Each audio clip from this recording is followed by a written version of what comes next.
Yo, What's up, man? happy Friday, my dog. How are you? Bro, I am fan-fucking-tabulous. How are you? Good, man. It's the weekend. Been a good week so far. Been a great Friday. Yeah, that's awesome, man. My Friday was pretty good. It's been pretty damn good too, man. That's all I can ask for, brother. You're right, man. So, I don't know. Oh, shit. There's one of them. Jose, how you doing, bro? Oh, he's on mute. You're on mute, Jose. Hey. Oh, man, you driving? Well, how are you guys? I'm all right, brother. Where are you headed to? I'm headed to Salt Lake City. How are you? Oh, shit. Where are you at right now? I am in right outside of South Bend, Indiana. Okay. Already. That's what's up, man.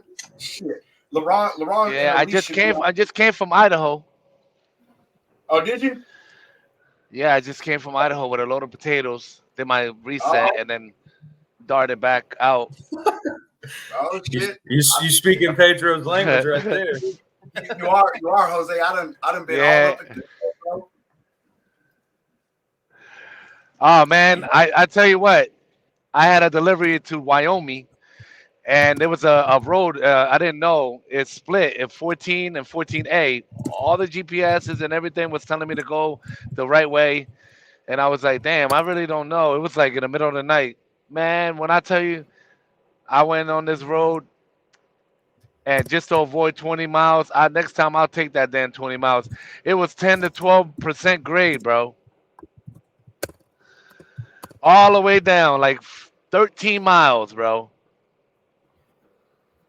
So Damn. I was like, damn, man. I was like, Wyoming ain't no joke. I for the longest I always thought it was just like little hills, but shit. I learned my lesson. I learned that. How they say it? I learned that day. So, anything new? What's up, guys? Rob, you're on mute. Yeah, I know. I just saw that. Yeah, the bodacious Cadillac cowboy. Hunter, he says he owes you an answer, Hunter. Yeah.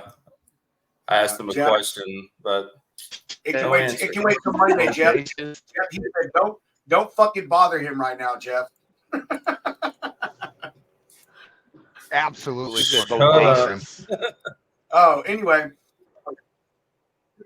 No, he is, Jose. If you're not on LinkedIn, Jeff is he's big on LinkedIn, and he's called the Bodacious Cowboy. He's been in the industry for, I believe he said 46 years. So dude is amazing. Jessica, what's up, Jessica? Blue Bonnet Carrier Management. How you doing, girl? Nice to have you with us.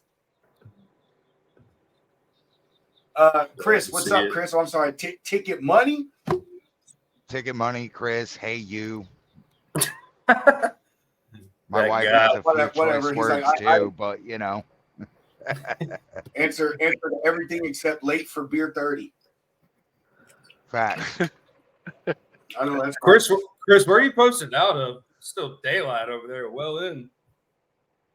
Spring Branch, Texas. I'm just south of Pedro Potato. Yeah, he is. It's still Yeah, I mean it's a little daylight. I don't know.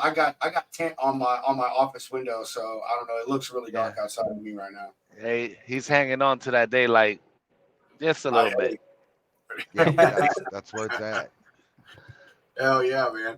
So cool. We should be having LaRon join us. I think the guy that I operate a truck with, Desmond, he may be joining us later on. So look, there you go, Chris.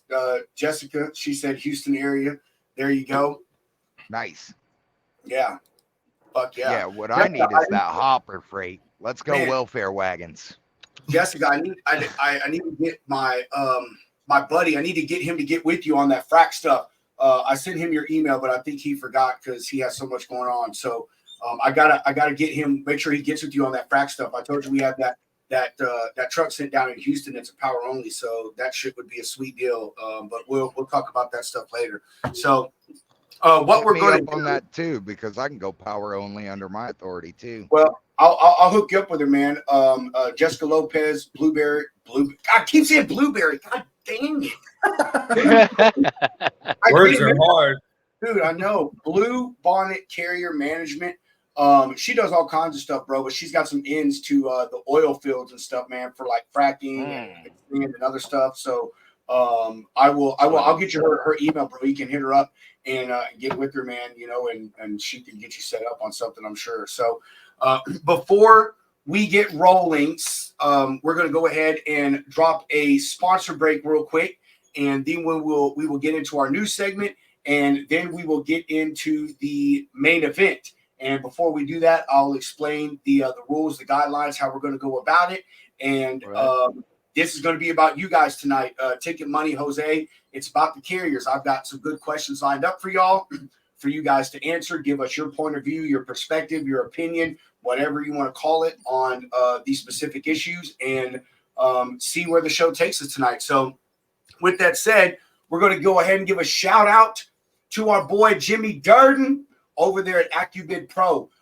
Ticket Money, Jose, all you carriers watching, AccuBid Pro. It is an application or an app on your phone available through Google Play Store and the Apple Store for you to keep track of your expenses and learn your cost per mile and know where you're profitable at, help you bid better on freight, all of that type of stuff.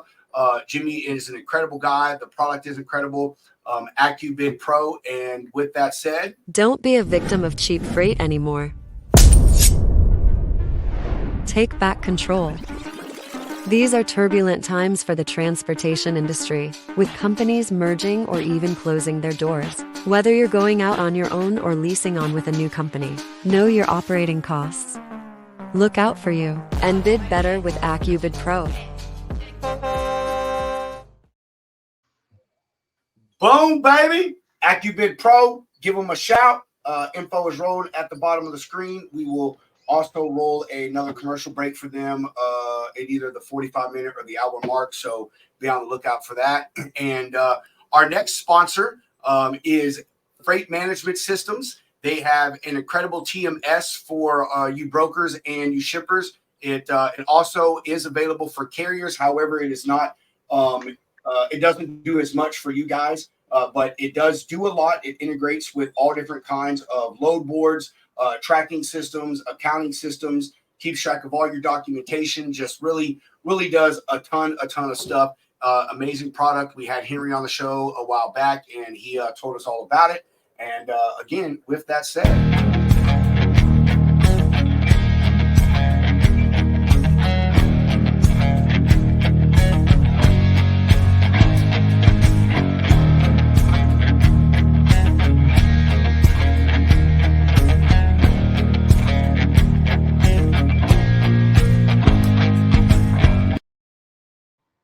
there you go. Freight Management Systems, credible TMS information is rolling at the bottom of the screen. If you want to give them a shout, tell them that Pedro Potato and Dr. Drizzy Dre from the Logistic Lounge sent you, and maybe they'll give you $5 off. I don't fucking know, you know. Desmond, what's up? I'm gonna tell you, Des, the rule on the Logistics Lounge is we don't do no blank backgrounds. You better put up an emoji, middle finger, or something. If you're driving, then have Monica turn on the screen. So what we're going to roll into next, actually, before we roll into our news, we're going to look at some more comments here. Who is this right here? Christian Starlin, Woodford,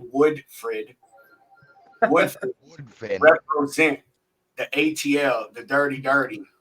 Georgia Southern. That's my homie right there. What do we got here? Desmond, you such an idiot, bro. I'm not gonna tell your wife you said that, Desmond. Y'all can Tell me, and I'll tell him. Dude, Desmond, dude, if you, hey, I wish. I can hear you, Rob. I can hear you. I know you can hear me. Chris, I was just about to say, if you got the balls to talk shit to Monica, hey, I'm gonna let you go on the air, bro. Hey, bring it on. Bring it Monica, on. he lives in Spring Branch. So he's close. Oh, so I can get to them easy. Perfect. Exactly. Watch out now. I'll behave. I'll let y'all guys handle it tonight. No. Behaving is no fun. That's why it's the logistics lounge. Nobody likes good behavior. That sucks. So, This is true. So you should all invite right, me. 40 minutes. Let's get one more. Oh, look at that cat, or look at that Monica cat sticking up for you. She said not to Hey, mess with her friend. I know. We're gonna have to come down there and take Dior from you guys here soon. That's what we're gonna have to do. Yes, anytime. I know you need a break. All right, so moving on before we get into the main event, yay! We're gonna go ahead and hit our new segment up, and I kind of like this one tonight. It's something that applies to the subject matter at hand for the evening, which has to do with carriers. So before we get into me chitty chatting about some bullshit, let's take a look at this.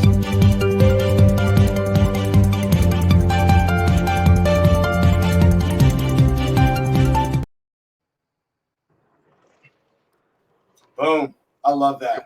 Man, It was red, so it might not have been fake news. I don't know. I'm telling you, bro. Nobody does it. Nobody does it like we do on the logistics. Preach. Hey, so what we're going to talk about tonight is you can see fuel efficiency being the main goal in trailer aerodynamics currently in the market or currently in the industry. Actually, it's really been a big issue for quite some time, but with fuel prices being the way that they've been, not just now, but COVID, and even before COVID, they were pretty high for diesel. So, aerodynamics and fuel efficiency is a very important thing if you're operating a tractor trailer. These things are literally fucking 75-foot bricks rolling down the highway, man. You know what I'm saying? And tractor aerodynamics can only do so much. We have to be able to think outside the box of the other things on the trailer and the tractor itself that could limit fuel efficiency. And trailers is obviously a really big one. It's 53 feet behind you. They're almost complete squares. Rounded corners is about all you can do with it. And over the past almost 2 decades, companies have been brain fart, have been designing and coming out, and carriers have been implementing different things like trailer skirts, different types of mud flaps, trailer tails. They've also, with the tractors, they've done, fairings. They've added fairings to the tractors over the last 2 decades. They've extended the length of those fairings to help with the aerodynamics. You also have things now like the piece that goes under the trailer where the airlines are, to help with the airflow go underneath the rear axles. So this stuff is it's really important. And I remember when I started driving in 2008, that these trailer skirts and these trailer tails were just becoming a thing. And this article talks about how much that they're saving these companies. If you're a carrier, that a good fuel mileage for you as a carrier is 7.5 miles per gallon. You know what I mean? Most people are out there, dude. It is, bro. At 6.5 miles a gallon. That's what most people are fucking averaging. What are you averaging, Chris? 4.5 to 5. That's on a good good day, brother. It's like Go cat. Hey, I average 7. When I quit driving in 2018, I was averaging. Oh my God. But anyway, a incredible mile per gallon right now in a truck, or at any time is 7.5 miles per gallon.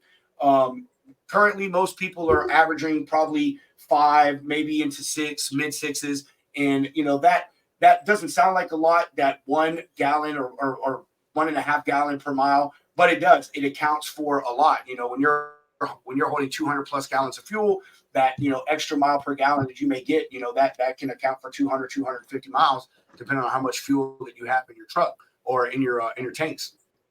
Let me scroll down here. So the part that I want to talk about here is I didn't know this, but apparently the U.S. Department of Energy has had a multi-phase truck program for quite some time now.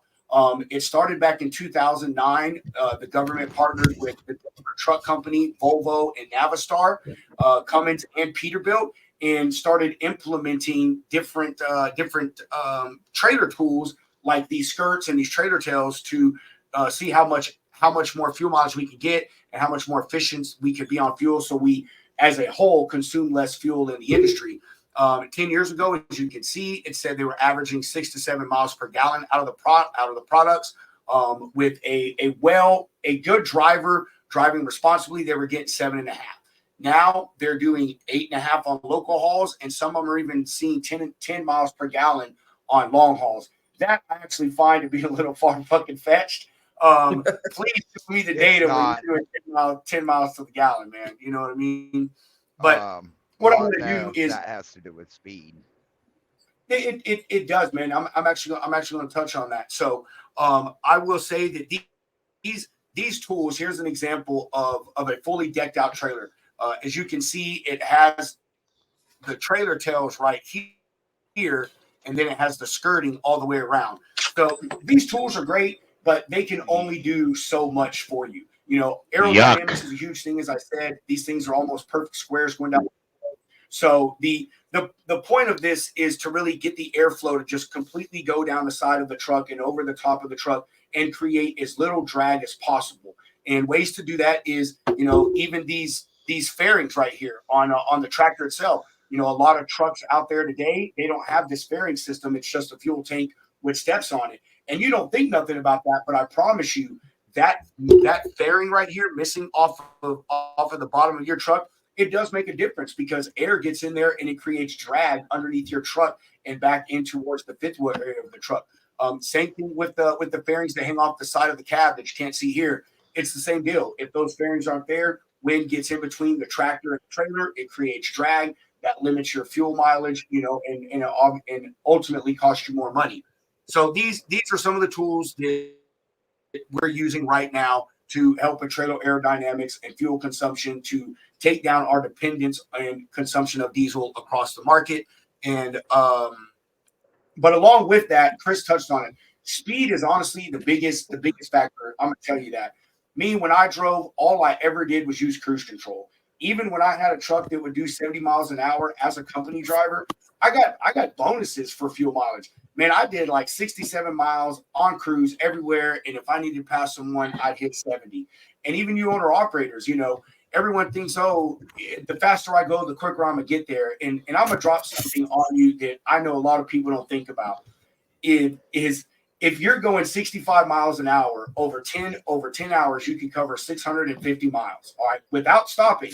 If you're going 70 miles an hour, you can cover 700 miles in the same amount of time. A 50-mile difference, but how much is that 5 miles over to 70 going to cost you in your miles per gallon in fuel consumption? And you're not even making that great of a distance. If 50 miles is that important to you, put your fucking self on personal conveyance and haul that shit in like a boss. So, you know, I really, dude, hey, fuel mile per hour is important. Utilizing your cruise control, it is the most important thing in fuel consumption. You can have all the trailer tails and the trailer skirts and the fairings and the funny little triangle things people used to put on their truck fairings and their trailers looking like idiots. You can have all that stuff you want. But if you're rolling around everywhere at 75,000 pounds, it's 70 miles an hour, 75 miles an hour, and you're bitching about how much fuel costs you and how much money you're spending on fuel, you are your problem. Don't complain to anybody else because you are the problem. Slow your truck down, use your cruise control, and I promise you'll see a difference in your savings. But there's our news. Just wanted to point out that, you know, with the high prices of fuel and that being the number one expense for you carriers out there, that there's a real good push in the industry right now to continue making products and improving the products out there for you carriers to help with your aerodynamics and your fuel consumption and fuel efficiency. So there we go. There's my 2 cents. Has anybody got anything they want to add? Can I go? No. All right. Yeah, you go. Well, you said the cruise control is key. I use that all the time. But these companies, they ain't fooling no one. You wanna get better fuel performance?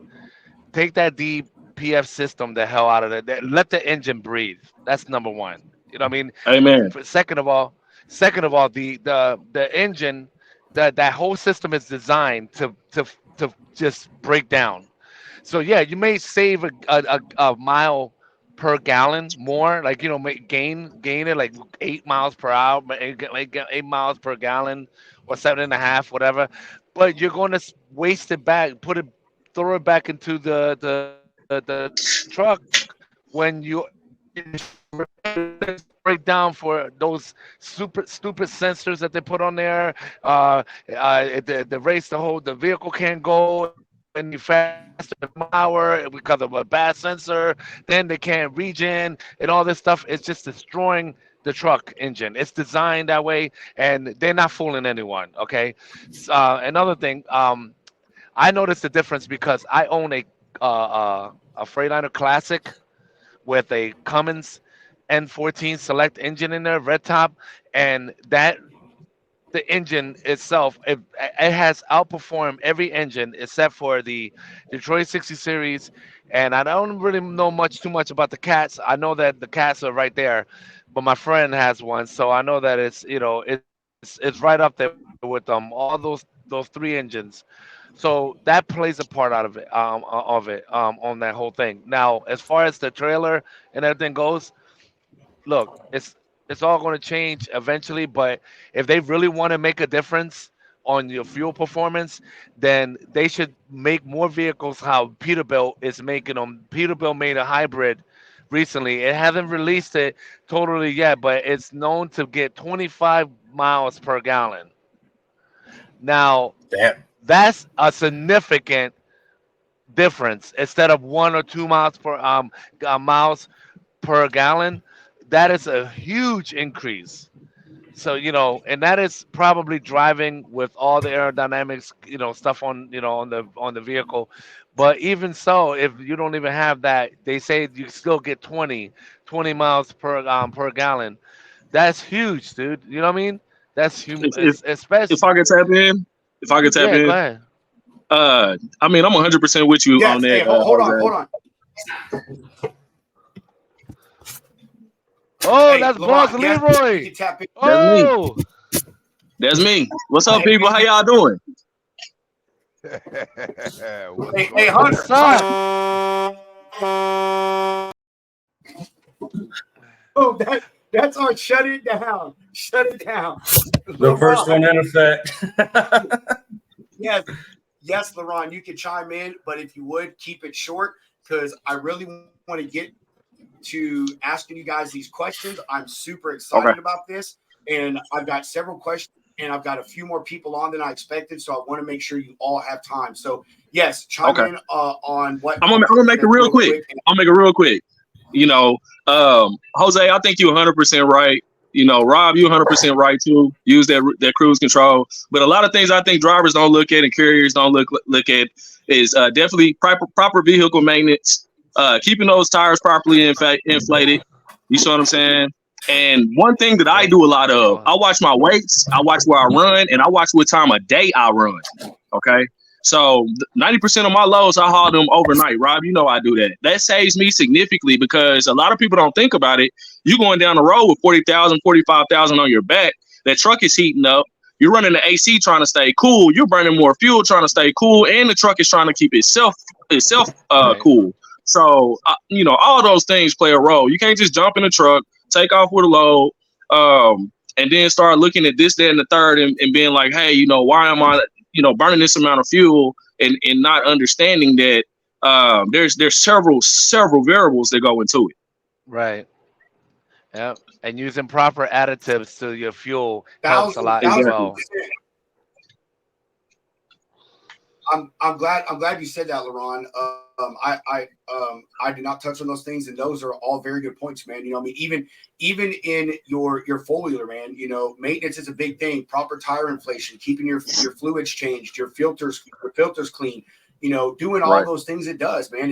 It's called preventive maintenance for a fucking reason, and it's not just Yes, to sir. keep your truck running. It's to keep your truck running optimally. And so you get those manufacturer mile per gallon numbers, and you get trucks to do 750,000 miles before they have to do a rebuild and so forth and so on. So awesome points, Jose and Laurent. Thank you very much. Hold on. Jason Williams said AC was debunked on Mythbuster. Jason, man. Come on, bro. Jason, Come on, bro. Jason, Oh, Mythbusters out there driving a million miles. I'm trying to tell you. Don't y'all mess with my boy Jason, man. He I don't know. Hey man, He I can show it to him. I can show it to him. I done did the research and did the math on my own truck, so I can show it to you, big dog. That's you pushing cold air. That's a compressor going. I mean, come on, bro.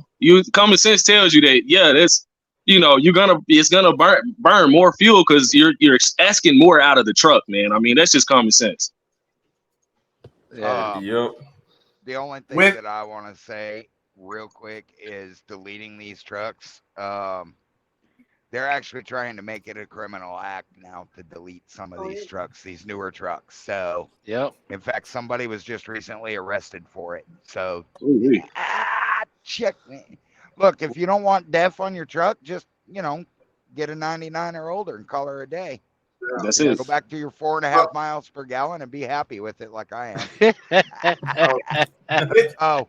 And paper logs.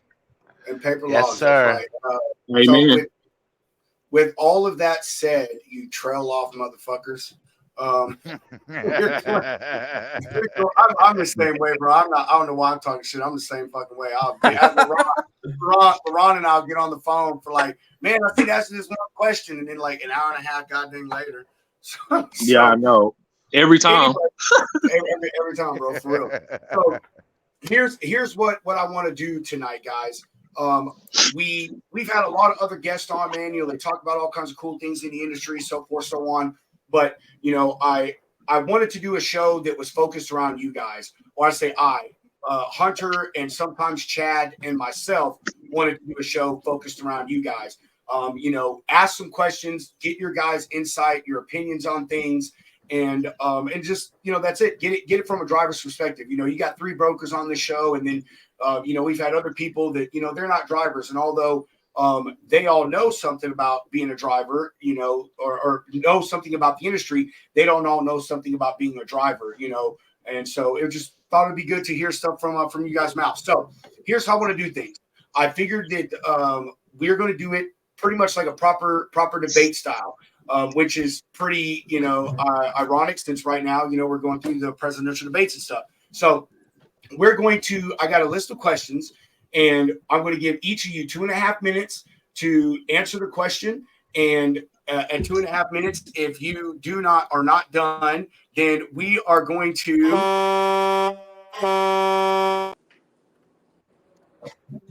There you fucking go. There you go. Now, that's if you're making a self-inflicted. Yes. If you're making a valid point, then we'll allow you up to an extra minute to complete your thought. But we want to try to keep it down to that, so we have enough time for everybody to talk and to go through our list of questions. So, with that said, let's see. We're keeping the stopwatch on. We're keeping the stopwatch on. We're going to start with Chris. Chris, we're going to start with hold on, man. We're going to start with Chris Marple. We're going to go in alphabetical order. We're going to go Chris, Dez, A, B, C, D, L, F, LeBron, Jose. Look at you not knowing the alphabet. Hey, I'm too. And Jose go first. J is before L. Whatever it is, bro. Whatever it is. I'm ticket money. I'll go last. So either way. All right, the ticket money, you can go last. That's fine. Chris, we're going to give you the floor for the first 2.5 minutes. Or what I want you to do is tell us about yourself. Tell us maybe a little bit about your company, how long you've been driving, and what do you pull? Are you a skateboard? Do you pull icebox? Are you a drive-in? And with that said, Hunter, if you'll start the time in 3, 2. You're on the clock. Can you all hear me? Yeah. Okay, cool. So I've been doing this 18 years. Everything that we do is either off of box trucks or drive-ins. Everything that we have got built up from 18 years. I started at True Couriers with my dad, and then he's been in the business 45 years. And then 7 years ago, I took off on my own. and then so kind of went my own way. He kind of wanted to retire, and I went. I wanted to push it a little bit further. But no, most of the stuff that we do, box dry vans, expedited freight, is basically what's there. Everything that I've seen for the past 18 years is I mean, it's completely changed now. When I started back, 2007, we were kind of going through the whole recession and then the depression time.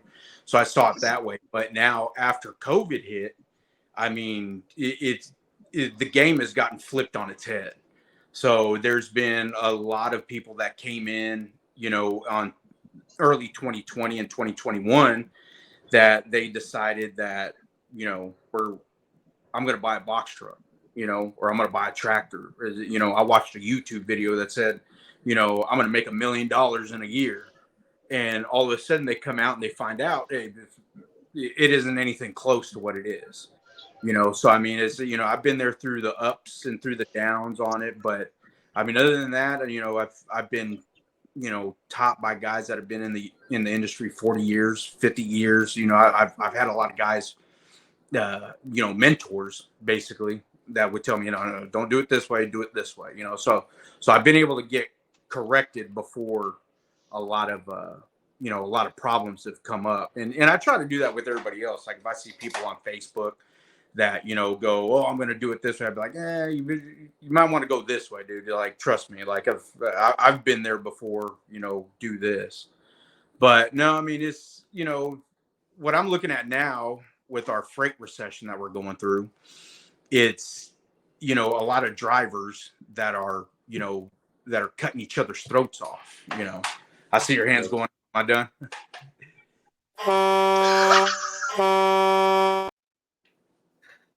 No, that's good. Rob made us today. Don't shoot the messenger. Dude, hey, we are going to use that for every show from here on out. Like when somebody needs to shut the fuck up, we're just going to put out of time. Anyway, Desmond, it's on you, man. Are you there? Yeah, I'm here, man. How you doing, bro? I'm fantastic. Hunter, go ahead and start the clock. Des, tell us about yourself, about your company, how long you've been in the business, and what type of freight do you focus on? Okay, cool, man. So, my name is Des. I've been in the industry now for a little bit over, I guess 2.5 years. I started this company, or my wife and I started this company when I retired out of the Army. Our whole goal behind getting into logistics was built around creating opportunities for veterans. So veterans are near and dear to my heart, and anything that I can do to put veterans in a space to be successful after the military is really what I'm looking to do. Currently, we are focused on flatbed, and to tell you the truth, we'll put anything on the back of that flatbed that pays. You know what I'm saying? So if the rate matches, we gonna put it on there. So I don't have nothing specific. Whatever it is, we gonna get it to its assigned destination in the right time, and we gonna make it happen. But that's it, man. Right under a minute. Awesome. Good to have you on, Diz. Thank you, hey, man. Appreciate y'all, man. I'm trying to make sure I stay up under my allotted time.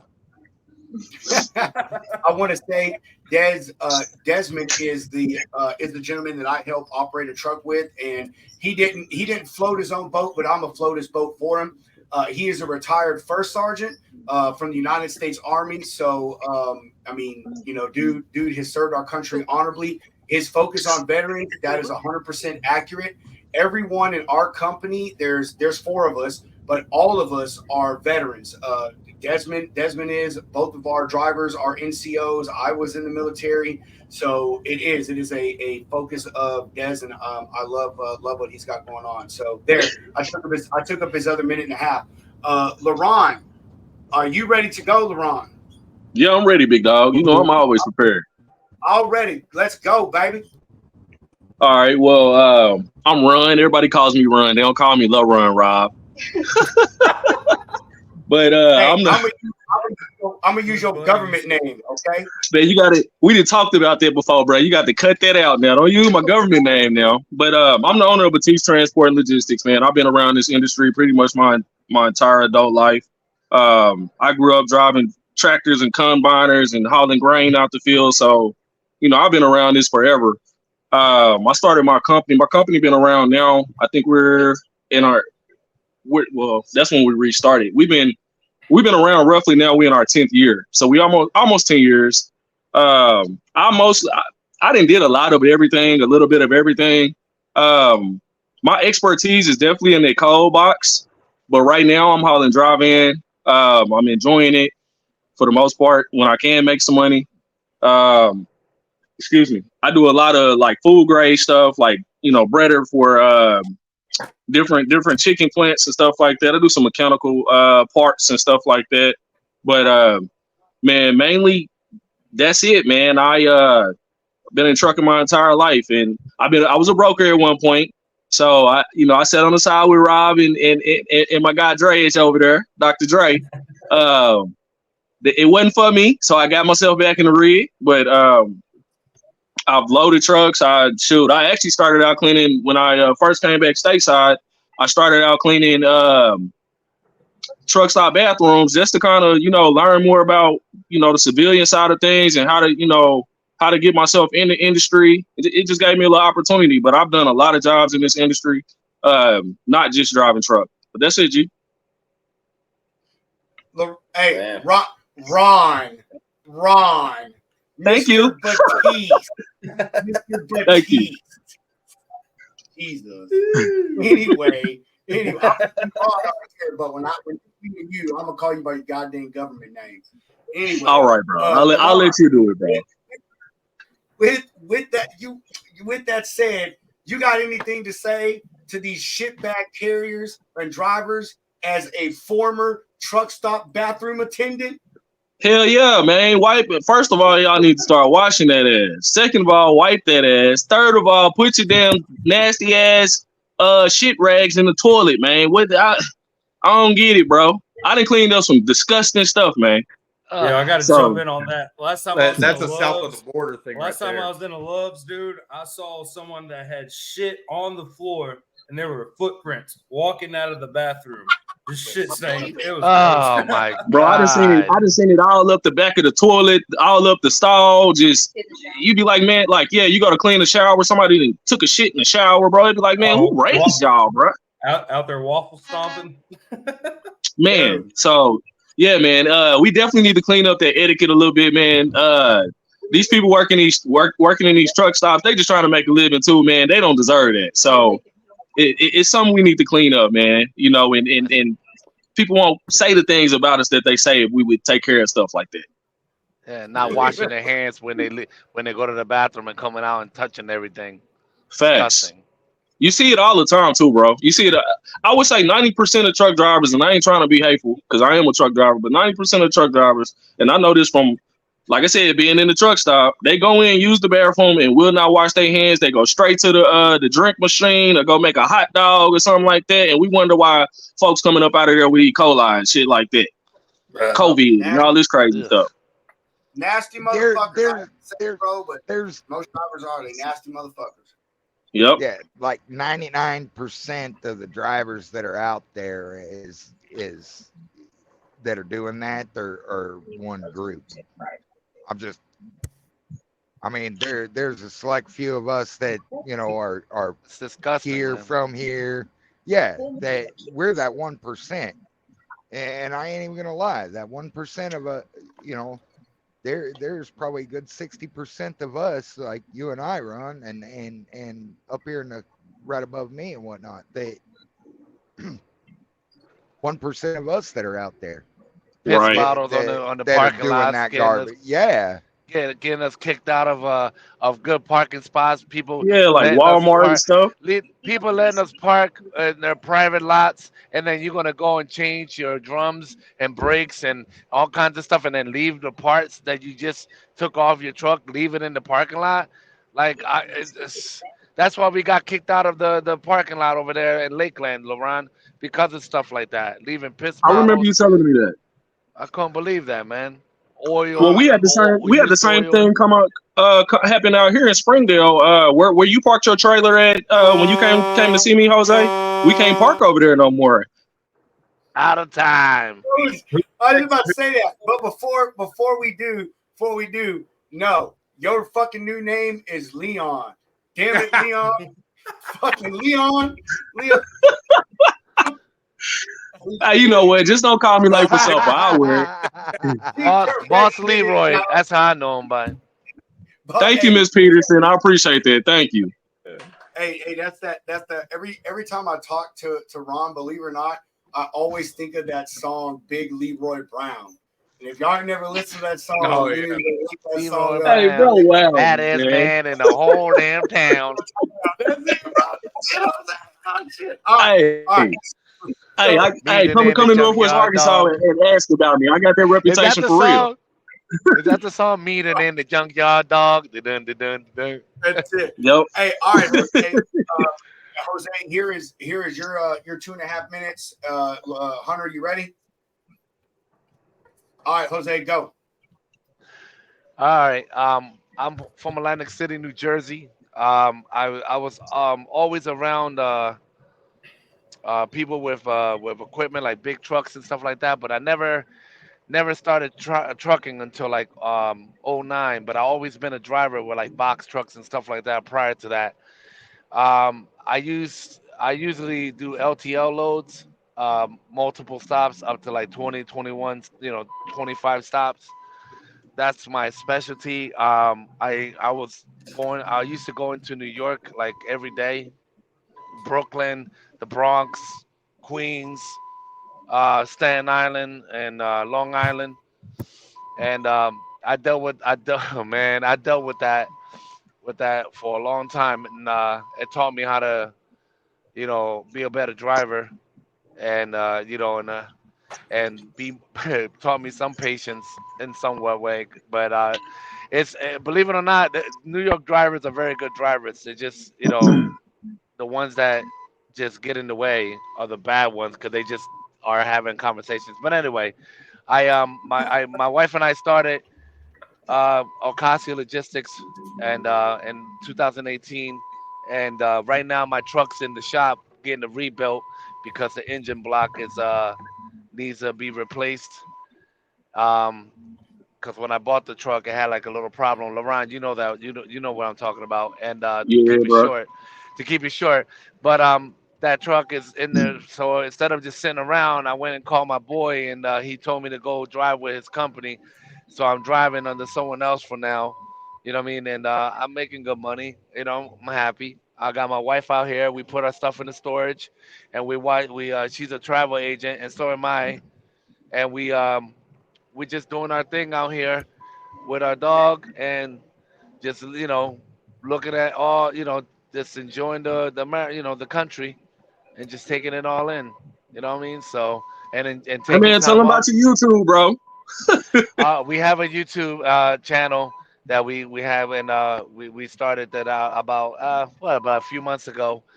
But it's gonna get popular like fast because the stuff that I'm putting on there is gonna be good. I'll give you guys the link later. But to keep the finish it up, allow to do things. What's the name of your YouTube channel there, Jose?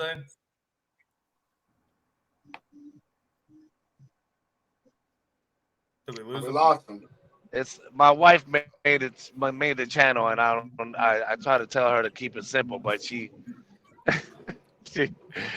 Well, can't tell women what if to you do. get if you get a chance, Jose, there's a private chat. Get your wife to type your YouTube channel in the private chat. We'll put it on the screen. All right, cool. But before we move on to you, Ticket Money, that was my boss, Kyle. If everybody, what are you drinking? Is anybody drinking everything? I got my Raw and Sons Oktoberfest. Hunter got the my hazy blue. those are nice. blues. Coca-Cola Nice. Yeah. Well, you always got that Coca-Cola and ice. Yeah, we sipping on them Coors tonight, though, man. I had a crazy day, so I ain't trying to have no whiskey or nothing, man. I might spaz out. I'd rather have a beer. And Yeah. Jose, my wife says she deals with travel agents every day. That's awesome. She works for a luxury cruise line. So Oh, I'm pretty nice. sure. Yeah, if you guys book cruises, you probably dealt with her company. I'm not going to say who it is because they're very, very big, and yeah, I'm just not going to do that. Well, when I send you the link, can you give me the cruise line and maybe I can throw some see if I can check it out and go on there myself and maybe do a whole channel videos on that, and dude, yes. Yes, cool. I sure can, man. And but my wife, she doesn't make commission or anything. She gets paid an hourly wage, and she does the chat stuff anyway. But yeah, no, dude, when you share it, I will tell you who it is, and you can go on there and check it out, dude. This comment right here, Jose, this one is to you from my boss Kyle about your YouTube channel. He says, you can tell that woman what to do. She just ain't gonna do it. Big facts. We no, leave Miss it like that. Ocasio. I know Drop Miss the mic. Ocasio. She ain't going. Oh man! All right, so finally we got ticket money. And are you ready, ticket money? Hunter, are you ready? Yeah, I'm just making some college football bets, but let me know. Yeah. All right, go ticket money. DJ, spin that shit. There you go. There you go. My name is Chris. I run Anchored Industry Management LLC here in Texas. I started this company after being a company driver for 5 years or so, almost 6, and I started my own. I've been around trucks and equipment for the last little over 20 years now, but really got into OTR driving back in 2014, and I just didn't want to be an employee anymore, so I started my own, and it's been a struggle, I'll tell you. And I'm the only one doing the paperwork because I feel like I'm the only one that does it right anyway. So to heck with my wife and daughter doing it. No, it is cradle to grave, man. Cradle to grave. All right, now they might be watching this show. You better be careful. Well, no, she's sitting right here. She can hear every word I'm saying. Hey, you better pass her something to drink. That's great. Yeah, we've been together 20 years, or 24 years we've been together. She corrected me. Amen, brother. Amen. Amen. So I could probably get away with a little bit more than some of y'all, but not as much as you might think. I do my own thing. Right now I'm focused on hopper. I've done a little bit of everything: dry van, reefer, flatbed, oversize. I've done lease operator stuff. We won't get into the big scam that mess is. But I really feel like anybody can do this job. It's just a matter of dedicating yourself to it, especially being a true owner operator. You own authority, your own equipment. It's a dedication, and it's a commitment to opportunity and seeking it out. So that's kind of where I stand on it. Man, right on the money. 2 minutes. Hey, that was 2 minutes. That was on the money. Ticket fucking money. Ticket money. Let's go, baby. All right. Are you guys ready for the hard questions? Let's do it. I put together these questions. I think that they're very good questions. I do not think that you're going to expect the questions that I'm going to ask. And I hope it really provokes some thought and some good debate. 2.5 minute rule still exists. Order of answers still exists. Alphabetical order with Chris, Mr. Batiste, Josue. I'm sorry, Jose Jalapeno on the feed. Jose Jalapeno on the feed. and 6 + 8, dude. That's easy. It's 12. Anyway, fucking Kyle, man. I'll tell you what. I'm a ban that guy, Joe. Either way. All right. Chris, Mr. Markle, are you ready for the first question? Go for it. All right, cool. I was waiting, man. That was like Jeopardy. All right. How do you feel about autonomous trucks and the impact that they will have on drivers and the driver and the carrier industry in the future? Well, I mean, it's going to have a huge impact if they go into a full autonomous truck, but I don't see it coming anytime soon. Like I really don't see it even coming in within the 5 years, because it still has to learn pretty much highway wise. That's where they test it out completely, is either getting a stretch of highway, putting it out there. But the thing is navigating the actual city streets, like here in the Dallas-Fort Worth area, navigating those streets, that truck's not going to know what to do. I mean, they're going to have to put a driver in the seat to go in cities. I mean, I don't see it being a full autonomous thing. I mean, it's going to be at least 5 years, maybe 10 years down the line. Like right now, California's fighting at, banning it. And then Gavin Newsom came back and said, no, we're not going to ban autonomous trucks. But I mean, if it does go into a full scale setup, it's really it'll pump the companies up, because obviously they don't have to have a driver in it. All they got to do is either electric or fuel and then let it go. But I don't see it not getting out of the city without a driver. I really don't. It's going to impact us big time if it actually takes off all the way. But I really don't see. I see maybe 5-10 years down the line. I don't see it happening, next year.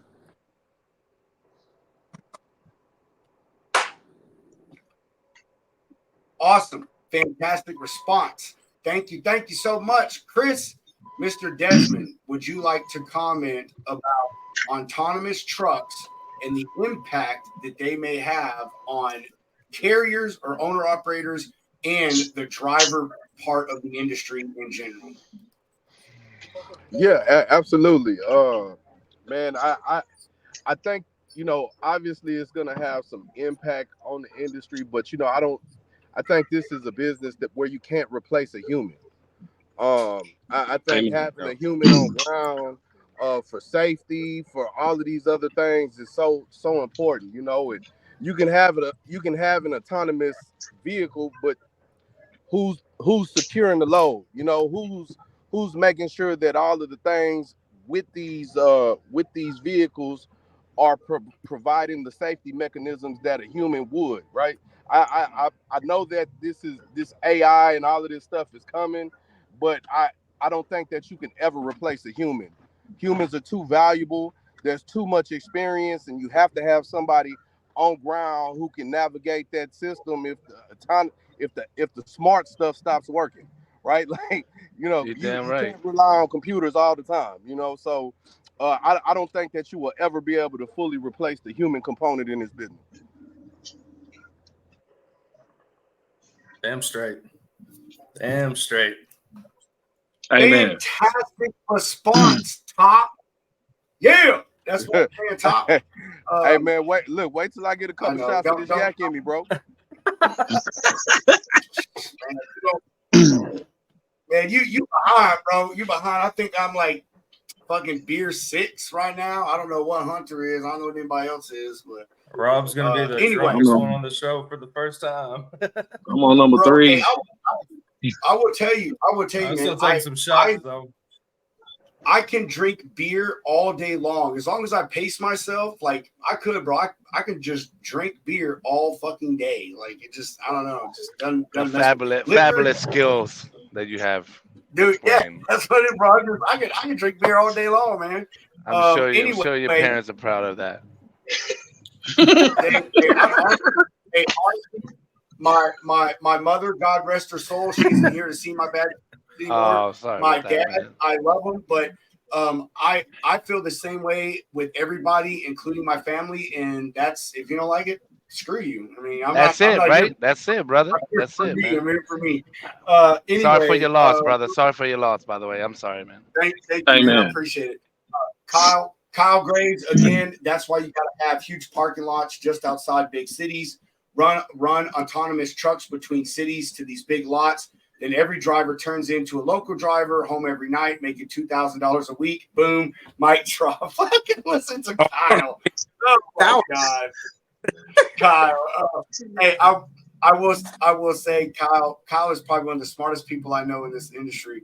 Antonio Munez, or I'm sorry, Antonio. I don't know if I'm saying your name right. I know that your last name is spelled N-O-Z, not N-E-Z, so I may be saying it wrong. But he says, if that's short, are they going to really make that? So Thanks. I will chime in last on the autonomous truck, but we just had Dez, Mr. Batiste. It is your turn. Hunter, are you ready with the clock? Yeah. All right. Okay, so real quick, just to piggyback off of Dez, and bro, that was a great answer. And also the gentleman before him. Just to piggyback off of you, one thing I don't think we're ready for is autonomous trucks. For one, because like you said, how are we going to secure safety? How are we going to keep things safe? Not to mention, where's this infrastructure that we need to support this? Whether it be electric or diesel, we have not the infrastructure to support autonomous trucks. All I see really is a bunch of lawsuits coming forth. That's gonna get a bunch of these carriers in trouble. A bunch of shippers getting wrapped up in this crap. You know what I'm saying? A bunch of people getting out here and getting in accidents that they don't need to get into. Because there's the thing about it. Here's the thing: that little small variable that stops the accident when you're driving, that little bit of reaction time, that split second. You see what I'm saying? That just knowing what to do. You can't show me AI that can do it. I'll never believe that AI can respond and react like a human being can. So the safety side of things, that's the biggest thing that we all need to be looking at, not just as truck drivers and carriers, but also just as regular civilians out here that's driving with our families on the road. Okay. And then, like I said, the infrastructure, man, we don't have the infrastructure to support this stuff. So before we go to investing in autonomous this and trying to put people out of jobs, we need to be doing what's really going put us in a solid spot here in our nation, and that's to invest in ourselves and invest in the American worker. You see what I'm saying? Put our money behind them. Let's stop trying to figure out ways to restrict a person from making $1. Exactly. Well said. Thank you. Dude, Ron, I had the same thought, man. I've never been behind a truck, but there are a lot more stupid drivers on the road than America gives, credit to. And that's not a good thing. So it's like you said, man, that split second, you know how to react. You know how you got that feel of your truck, I feel like every driver I've talked to just about your truck is an extension of your body. So know that 1 centimeter, as it may be, that will make a difference between life and death. And I mean, shit, even to Chris's point, man, Chris Marple, yeah, these back roads, if something's shut down, or even at a shipping dock, they have you programmed to pull up to this one dock, but you had to remove product to a separate dock for an emergency load or something. Where's that reaction time gonna be? You're gonna have some robot truck backing into somebody, or you got a bug blocking these cameras or sensors or whatever. A sensor goes out. If I could add one more point, they gave 10 years ago, 15 years ago, they gave us the mitigation system. If you ask me, that was the first sign or the first little test of AI. We all see how well the mitigation system actually works. Who out here being hit by a truck and the truck had a mitigation system on it? And not to mention, you a driver going down the highway, the mitigation system picks up a bridge and damn near throws your ass through the windshield. So I mean, come on, guys. You know what I'm saying? Well, who is this, Rob? Who's this? Hold on, that's what I'm about to say. Before we continue, let's hit on a couple of comments real quick. Antonio, thank you, brother. I appreciate you saying it, man.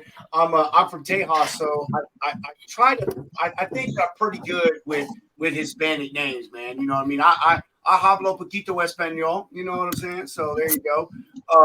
AI reacts faster. That's Jason Williams. He's talking obviously about, autonomous trucks. They're operated using AI systems. And Jason, I am so can't wait till I can touch on this because oh my fucking god, I'm a mic drop this bitch. But I'll actually touch on that, Jason, as well. This one again from Kyle Graves. Hell yeah, they will. Shippers will save plenty that way, which Antonio was talking about how shippers are going to cut costs and all that stuff. But they'll save money on the fuel and drivers, plus their utilization on the trucks goes from 11 hours a day to 21 hours a day, and they'll be all electric. We can cut our truck production down by 40%, save on emissions and money. And anyone who thinks AI isn't smarter than us just needs to play Call of Duty on the hardest setting. Come tell me computers aren't better. Kyle, does it match the lawsuit though? Does it match the lawsuit? That would be my what I would ask to and Kyle, I love you, bro. I respect you. You know what it is, bro. But man, does it match the lawsuit? How many people are gonna get out of here and get killed on America's highways behind so-called AI that can respond and react faster than a human? First of all, AI is based on us. Yep. So to say that it can do something better, or that's yet to be proven, bro. That technology we've yet to experience it to even be able to say that it's better than us. That stuff. Yeah, exactly. You use ChatGPT and it's still like, yeah, it'll give you like a rundown of what you asked for, but it'll still make plenty of mistakes and it won't make sense. Like you still have to go in there as a human and fix it how you want it to be. Well, that's okay. Hold on. Oh, sorry, I'm sorry, Chris. Go ahead, Chris. But that's what I was saying. It's going to be 10 years before this is done. I mean, if you AI mapping on a car, the AI mapping hits every little thing that's out there, and I mean, it's looking at probably 80 or 90 different variables at the same time. To where AI is going to get better, but on the trucks, it's not all the way there. Give it about 10 years, and then it's going to be there.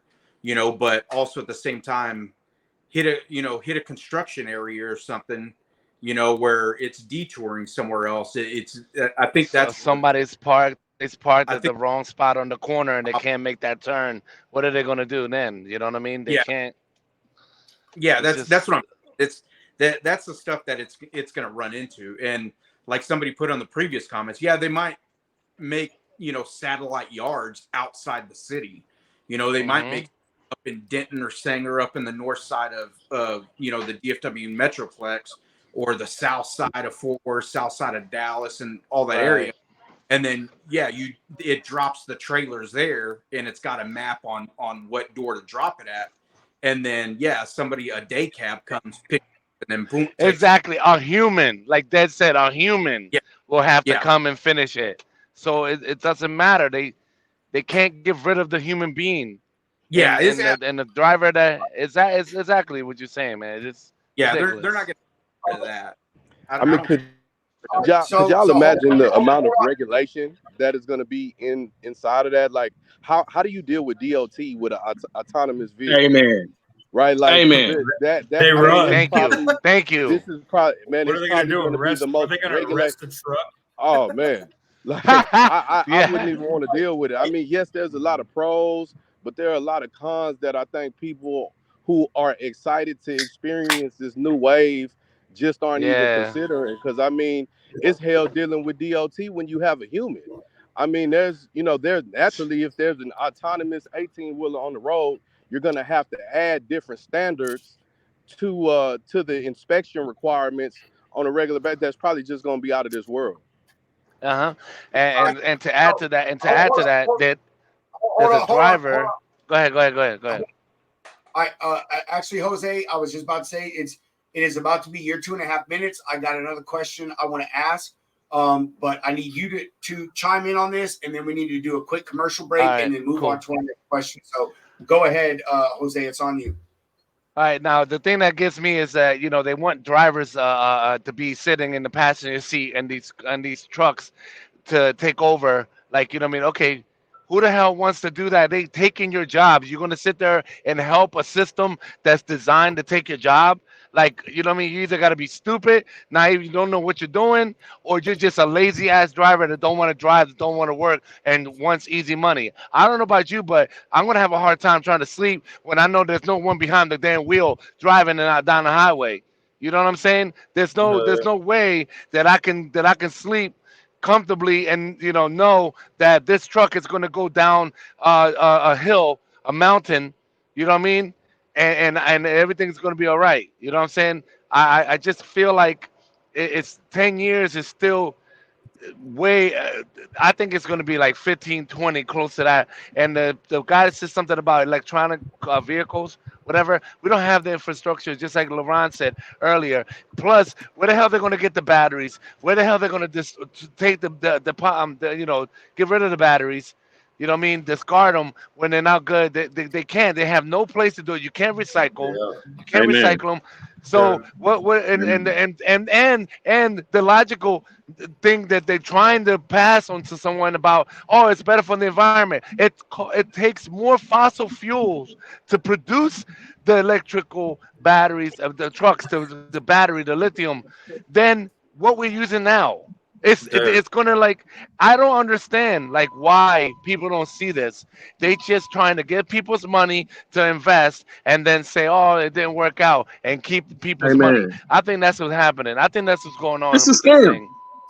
Facts. Yeah. I agree with you, bro. It's a scam. Yeah, we were talking about this on one of our previous shows. Like when Tesla first came out, they had no plan on how to discard their batteries. Once those batteries are dead, you can't even throw a lithium battery, a AA battery out in the trash can, technically. But we all throw it in the dump, I throw it in my trash can and it's going straight to the landfill. So, like, Yeah. until Now there's they're going a to try to take viable them out of solution. space. Probably they're going to try to get them out there. You know what I'm saying? It's Yeah, crazy, and then we're gonna man. have a space dump, and we're just gonna ruin even more than we are. I mean, like, look, fossil fuels are already here. Like, let's be real about it. Like, fossil fuels are already here. There's, we're just creating more pollution within this, and anybody that wants to go and preach about these nuclear plants, well, where do you think electricity comes from?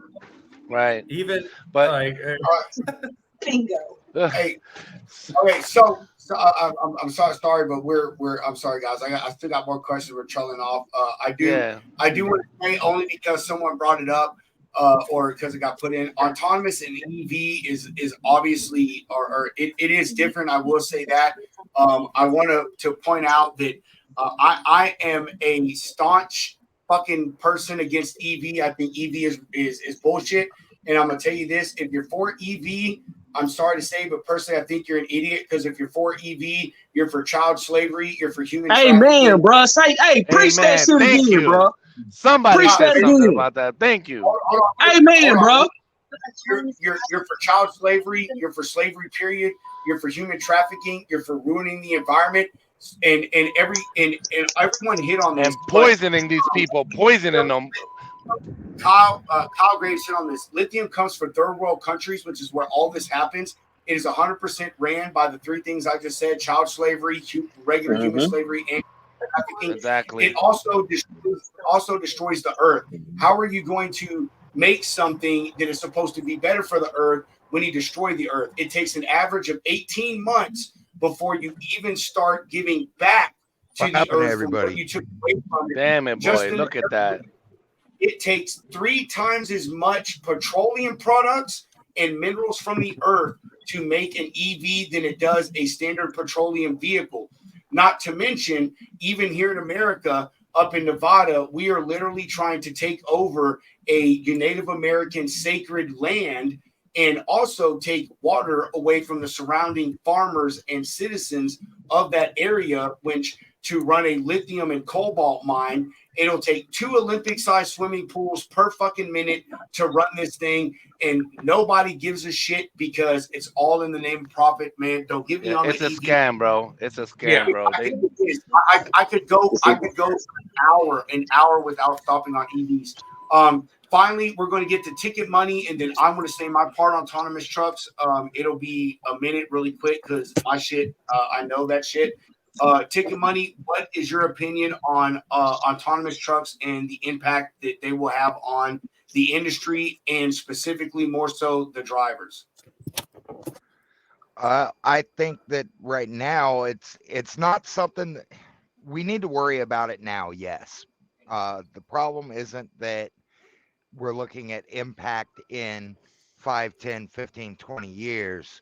We're going to be looking at impact now because they're looking at planning this out and getting this stuff rolled out and starting it now, which is going to have an impact on things such as cost of fuel, cost of insurance, Right. cost of driver wages drivers are wanting plan. more, and that's their plan. That's right.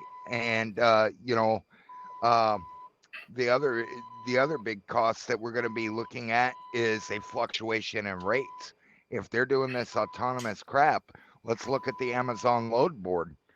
Look, 2 years ago, 3 years ago, that Amazon load board, especially during the winter, was piping hot. Let's go. Mm-hmm. It was beautiful. Now it's $1.42 a mile, and in the wintertime, you're looking at maybe $2.15 to $2.20 a mile, maybe. And you can barely stop. They won't let you stop. They'll call you and start harassing you. Or they cancel your load, or exactly. If you are on a solo run, they will. And I've known it hasn't happened to me because I stopped running their crap.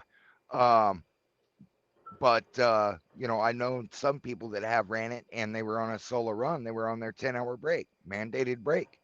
Someone came and beat on the door to take their trailer because Amazon said so. Yeah. And then they get failed service. Yeah, and then so my opinion on autonomous trucks, it's not that we need to worry about it 10 years from now. We need to worry about what its impact is doing to our rates and cost of fuel and insurance and things like that now. Amen. Because that is a big part of it, in my Amen opinion. on that.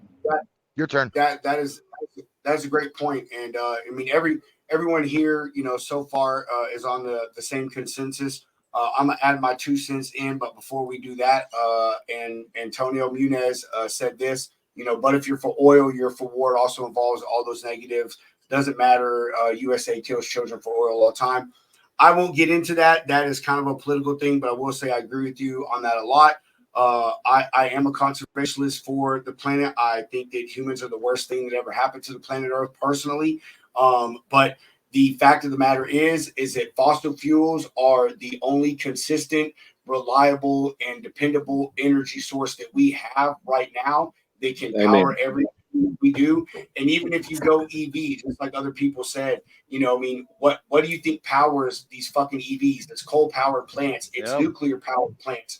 And half of this, actually 3/4 of the electrical grids in the country cannot support EV chargers. Like we literally covered this on a show. Like you're not only talking about electricity, you're talking about land. The amount of land that we're talking about buying and taking up to charge EVs is just absolutely ridiculous. And just like Jose and everybody else said on when we touched on the EV thing throughout this autonomy deal, it's a fucking scam. 1,000%, it's a scam. It's a scam. It's a scam. It's a scam. And there you go. I want to say that. Just like my wife said, Texas cannot support, people, much less EV. We had an ice storm and literally our whole fucking grid, I'm trying to tell you, y'all, bro, I ran so many FEMA laws down there. 2 years ago, right? 2 years ago, right? They sold off our energy to companies or to other states, and then when we needed it, we failed. And then all of a sudden now they're raising the rates here in Texas to our electricity rates because ERCOT, doesn't want to update their systems. So now they're talking about to bring your power plant to fight that shit. Are you here in Texas? Are you here in Texas, Chris? Yeah. Where you at? Yeah.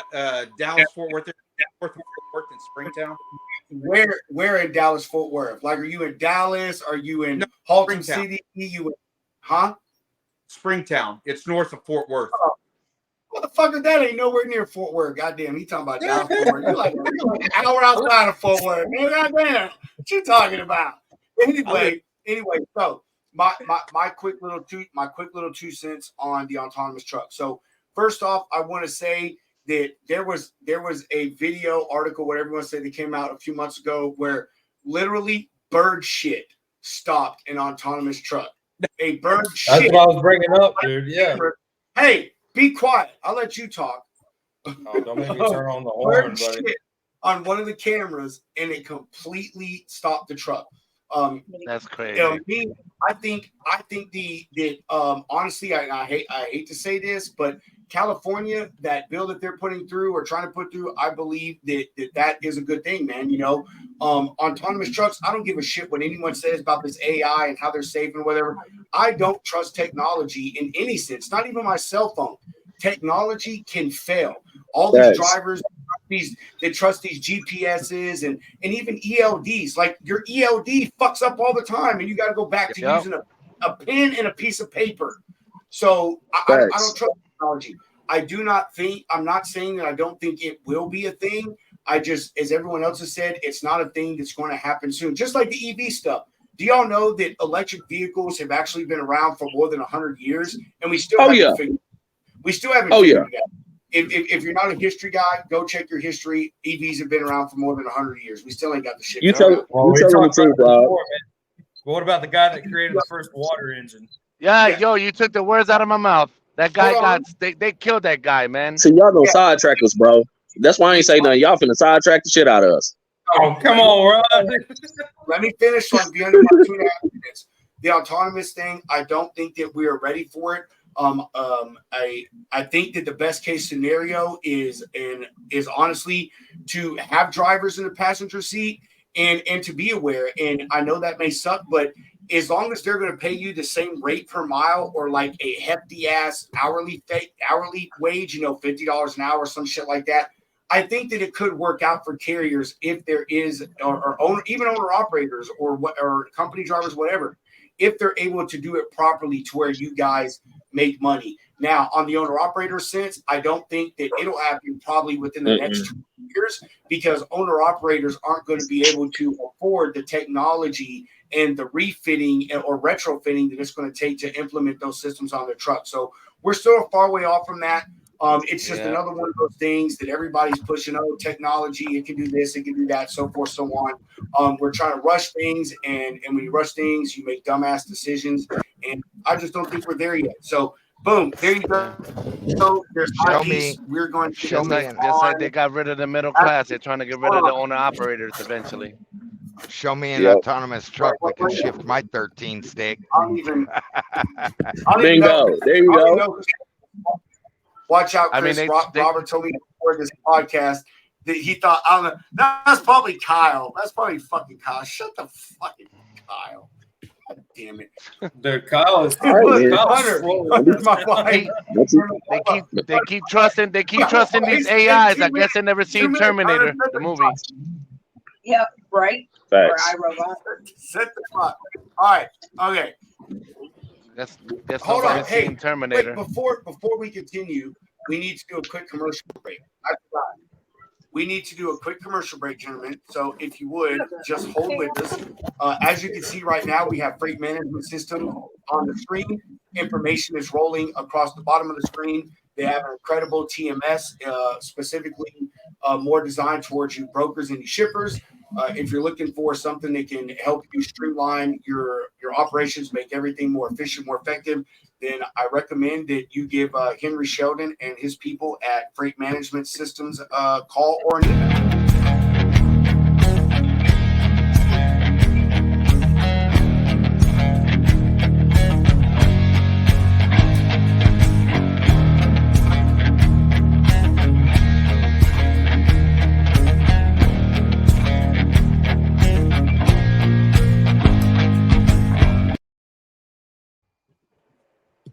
Bada bing, bada boom. There you go, baby. Next up, this is our newest sponsor, AccuBid Pro.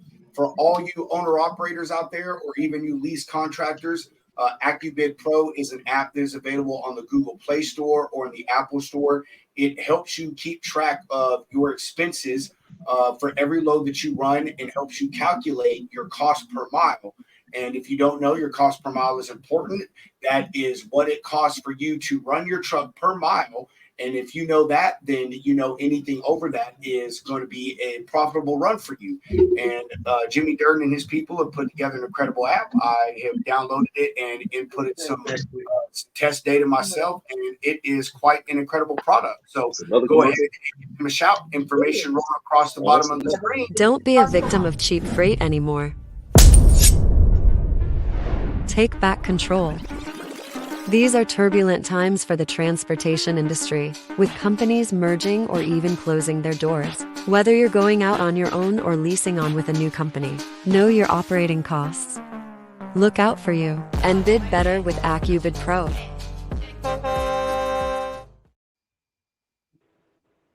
Bam, there you go. AccuBid Pro app for all you drivers, help you figure out your cost per mile, your expenses, how to bid better on your freight. Information rolling across the bottom of the screen. We'll leave it there for a minute, and we will get to some quick comments real quick before we move on to this question. Who the fuck? Hey, bro, hold on real quick, though. I ain't knocking their service or nothing like that, but do we actually need us? Are y'all for real out here? Folks don't know how to figure their cost per mile? We can talk about that first. Oh, dude. Hey, hold on. Hey, Ron, hold on. Let me say, we have covered this before, and no, a lot of people don't understand what it takes to let you back in, Des. I'll let you back in. And oh, sorry. When you ain't got no business being, then you ain't got no business. You ain't got no business being a carrier. I understand that. That is the point of AccuBid Pro. It is there for the guys that are still learning and don't understand things, and even the guys that are veterans like you, man. It really does, man. It allows you to put in every expense on your load, all the load data, all the broker data, all this stuff, and puts it all in one place, calculates it, tell you what your cost per mile is, helps you. You can input lanes like you're looking on a load board. You enter the information into AccuBid Pro, and it says, hey, this is what you need to be at for this load to be profitable, a X amount percentage. So I get what you're saying, but like I said, I'm not knocking their service. I'm not knocking their service. I think that's awesome. But my thing is, I can't believe that this is something that we actually need. Like, how can you come into business and you can't calculate what your cost is? That's the number one thing you should be able to do when you come into business. So anybody that's coming in here like that, my thing is, you need to go back to school. You need to go to technical college, go back to high school, whatever you're supposed to do. How are you trying to run a business and you don't know what your cost is? That doesn't even make sense. Told them. I feel you. So we're about to move on. We're about to move on to our next thing. Antonio, don't even get me fucking started, bro. I'm a broker, and Dr. Dre's a broker. That is a huge misconception. Matter of fact, 1, 2, 3 of the people on the screen right now can vouch for me and say that brokers don't hate you. What we hate is jackass carriers that call themselves professional drivers and don't know their head from their ass and fuck around and act don't know they cost. There you go. So Antonio, completely not true. All right, moving on to our next question. How do you feel about the 18-year-old interstate driver pilot program? Are any of you familiar with what I'm talking about? Yeah. Yeah. Yes. Yeah. Okay. Yes. Okay. Yes. So, all right. Yes. We're going to start again with Mr. Marple here. Dude, I love your last name. I don't know why, but I just like saying it, Mr. Marple. Everybody. It's like the fifth grade English. The fifth grade English teacher, like, oh man, we gotta go to Mr. Marple's class. Anyway, Chris, do you need me to repeat the question, or are you ready? No, you're good. Hunter, go ahead. So I think it's pretty good to get people in there early. Where I think it's making a big advantage for is going to be the major carriers. So the ones that will take on newbie drivers and put them through their own schooling and then have them drive that way. I think that's practically why they're making it, because anything 21 years or over, you know, a lot of these major carriers aren't able to get these people. So, you know, it's kind of one of those things. Let's go younger. Now, as long as they're going through the schooling and doing it, then great. You know, why? You know, I look at it as, why are you going to let them do intrastate at 18, but not let them do interstate? You know, you might as well just release them and let them go. Jose. But yeah, this people just came out like she just straight up try to take me out, man. If we really want to help the industry, retest these 4-wheelers. That's what they need. Yeah. Give them back. Give them addition more material for them to learn in the freaking testing, because they don't know shit, man. For real. Yeah. But no, it's as far as I'm for it. I really am. I am for it. You know, getting younger people into the industry, but you know, I think it's more who's pushing this more are the major carriers, so they can put more people in the seats. I think that's more of who it's going to benefit than anybody else. Absolutely, I agree on that. Yeah. All right, cool. So next up is Mr. Knotts. Mr. Knotts, do you need me to repeat the question, sir? Fucking Desmond. Hey, bro. Stick with it. Hey, man, you know I'm never just doing one thing, bro. That's why I don't drive, man.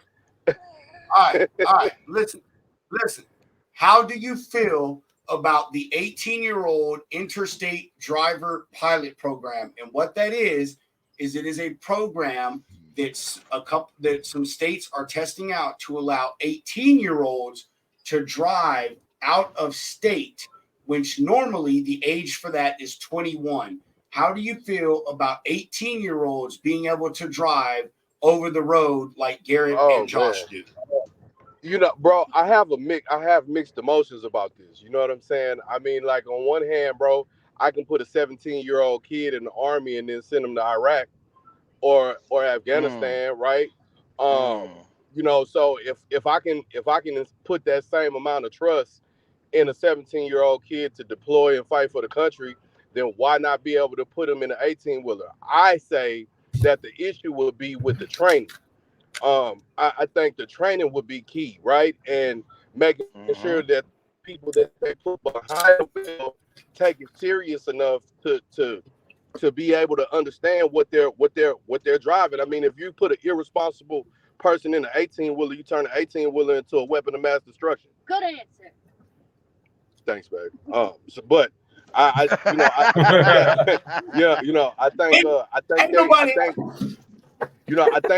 think they are capable, but I think, man, that they have to have. I mean, the train, it needs to be like basic training style. Like, it has to be taken serious, man. If the training is not right, bro, I'm not behind the program. Good. They go through like the 5-6 week type training. There's no way, like, you know how some people can go to DPS and then rent the truck and then do the ELDT and the ELD BTW. The 18-year-olds, they need to make sure they actually go through the school, you know, from there. I think that would be better. Absolutely. So, yeah. Desmond, you got some love. You got some love. You know, Kat, she just loves you. And I want to say, Monica, ain't nobody asked for your 2 damn cents. You just sit there and enjoy the ride. Take the phone off you. Make sure he can hear me. Goddamn shit. Y'all don't know. Always needed, Robert. Y'all don't know. Oh, she used your whole name, Robert. Robert. You see how it feels, Robert? He's a spunky one out the book, he's got a lot about of spunk. to get it. Appreciate that love, Des and Monica. For real, Des and Monica, my people. You see what she said. You know, well said. If they can die for our country, they can drive. Jason Williams, he also said facts, Des. I cannot wait to comment on this. Again, I mean, for y'all that don't know, I've said it a million times. I drove for 10 and a half years. So I could still get in a truck right now and drive circles around motherfucking anybody in this bitch. Woo, wait, let me tell you. Not me. All right. Not me. Let's go. Put your money where your mouth is. Put your money where your mouth is. Hey, don't make me pop air brakes in Killeen now. Please, bro. I'm not even going to do this with you. Anyway, Mr. Batiste, it is your turn. Do you need me to repeat the question, good sir? Nah, man. It's to me, it's a simple answer. Being from a state that had one of the very first pilot programs, and as a youngster, being somebody that was on the farm, pushing combiners, pushing tractors. I mean, I put at 15, 16, 17 years old, I was pushing equipment bigger than 18 wheelers. So is it possible? Yes, but here's my personal opinion on it. I think you have to have certain young individuals that, first of all,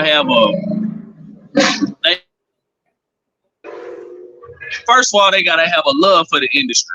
You know what I'm saying? They gotta respect it. You see what I'm saying? You can't just take any old youngster and say, "Hey, man, I'm gonna pay you." Which they ain't gonna pay them nothing. We're gonna pay you $800 a week or $900 a week or whatever, and you go push this truck, and then we sending them all over the country, and you expecting this young 18-year-old not to get in trouble. You got to remember, even the young 18, 17, 18-year-olds you sent overseas, what did they do when they got over there?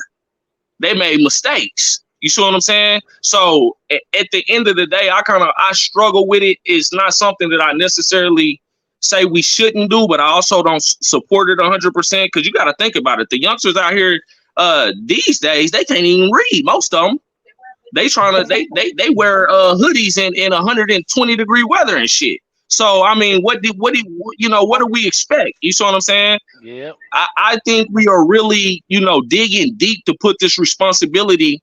We digging not only deep but super low to put this responsibility on our youngsters, and we know damn well the majority of these companies out here ain't gonna pay them worth the damn. They're gonna get out here and slave them. They're gonna mistreat them.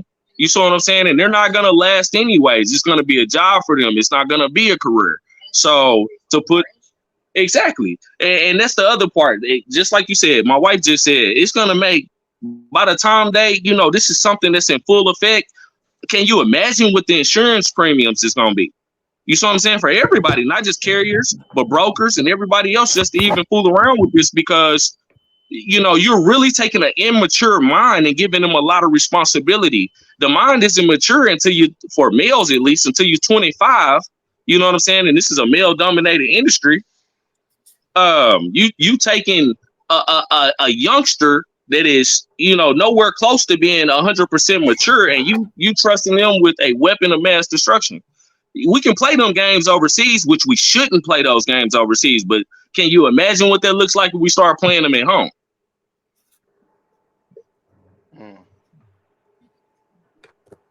I second. Yeah. All right, sweet. Mr. Batiste, we really appreciate that feedback. Josue Jalapeno on the speed. Are you? That sounded racist, but it's okay. Does anybody even get that? You get that, Jose? Yeah, I get it. I'm just messing with you, bro. Okay, I was about to say. Nah, man. It's all jokes. It's all jokes here. I think it's a young man. I started young too, delivering on my own at 17 years old, 16, 17. So I understand. I had a lot of responsibility. I had a lot of stops and everything. I think the way they should do it is they should train them a little extra more in school, and they should make sure that the trainers are million-mile plus drivers. Okay, not somebody that has 3 months or 6 months experience or even a year. I want somebody in there that's been out there that has a million plus 2 million miles. You know what I mean? Someone that knows that been out there on the grind and and understands the business and the safety aspect of it. I think also what people need to understand is that a young man, is going to be homesick. I don't think that they should leave them out there too long. I think that they should start them with locally first to see if they can handle that. Then then they give them a little regional, couple states outside, and then right back home. You know what I mean? Pull the leash and bring them back. Just testing them, make sure that they're capable of handling that. Also, let them know that you're on your phones. You're done. Have a camera facing the cab on them. I hate the cameras that face the cab because I feel like it's a invasive privacy. However, in this situation, this is a this is a matter of life or death here. You know what I mean? We have to make sure that these people, these young people, because it could be females that can do it as well. We're concentrating on men, but females can do it too. Uh, they understand the severity, the consequences of them using their phones and being distracted out here. That they have to take it serious. Like Laurent said, they have to respect the truck, respect everyone out here, and have the respect and for even themselves and the common courtesy to learn about everything inside out about the industry, and also be considerate out here. Be a patient driver. Don't be hammered down, and give these kids governed trucks. You know what I mean? They don't need to go any faster than 65, 68, 67. You know what I mean? Make sure that they're governed. You know what I mean? And I think that they'll be fine, because if you get the right individuals who are hungry, who wants to make the money, who want to get better, they'll listen, especially if you have the right teacher. But if you put them in companies that are going to abuse them and use them and throw them away, like Ron said earlier, you know what I mean? And it's going to discourage these kids, and they're going to be like, you know what? Fuck this industry. I don't want to be a trucker no more.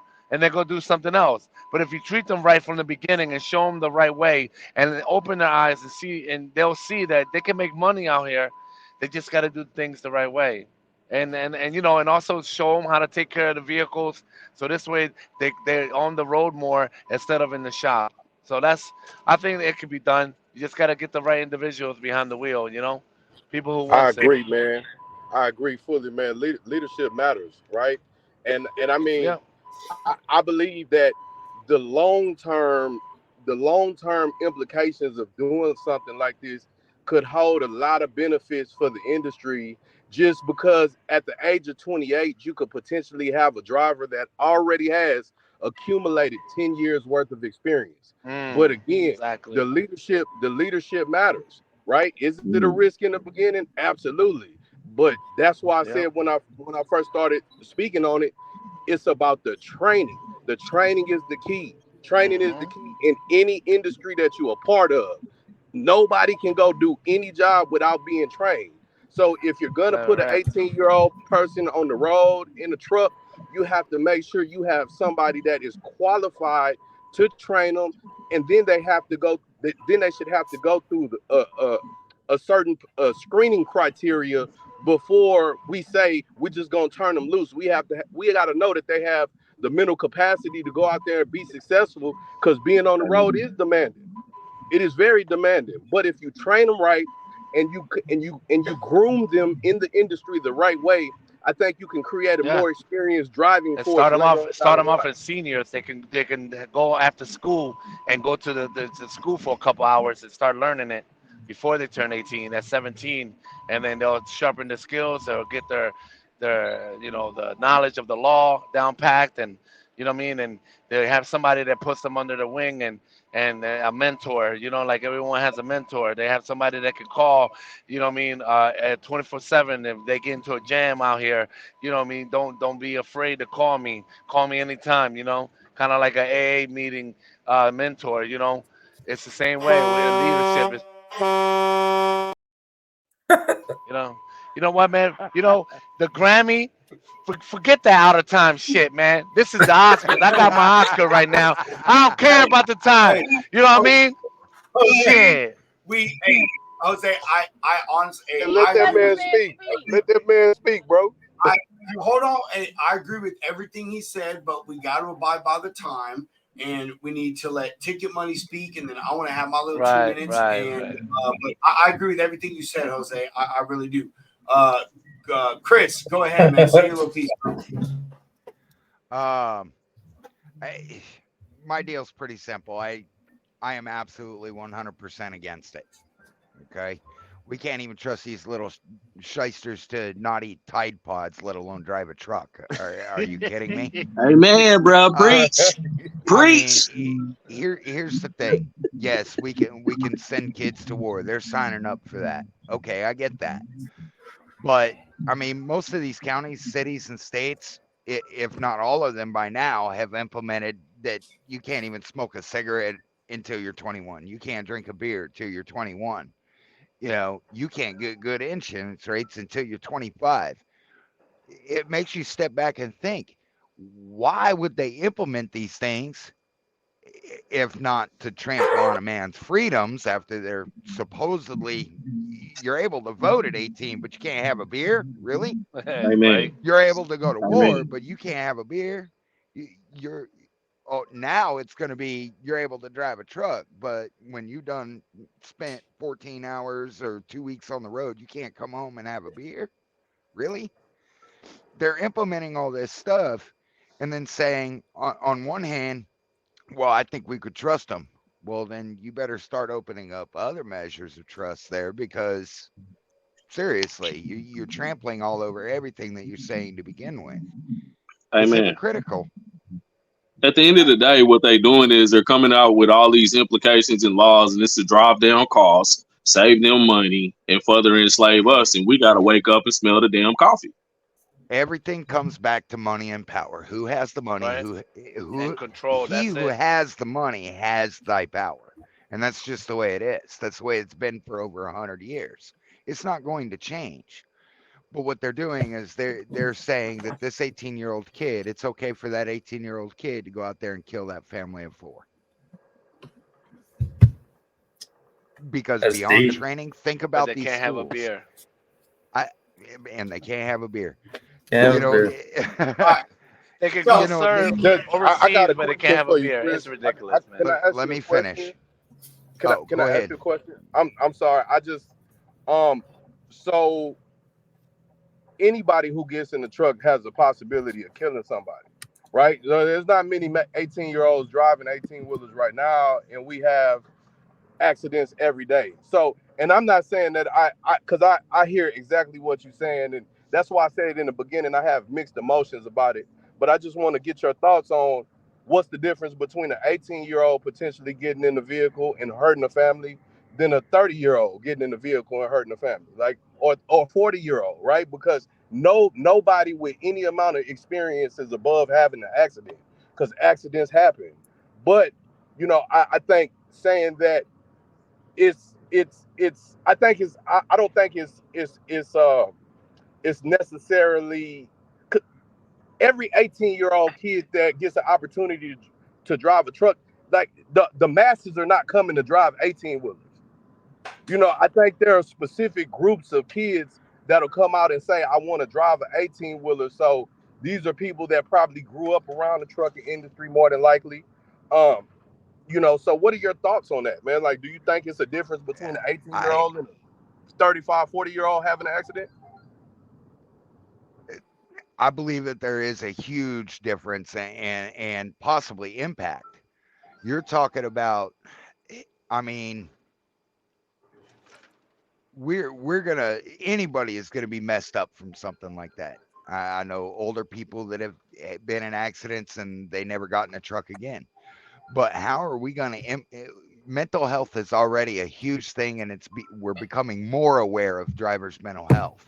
And I'm part of an organization that focuses on drivers' mental health.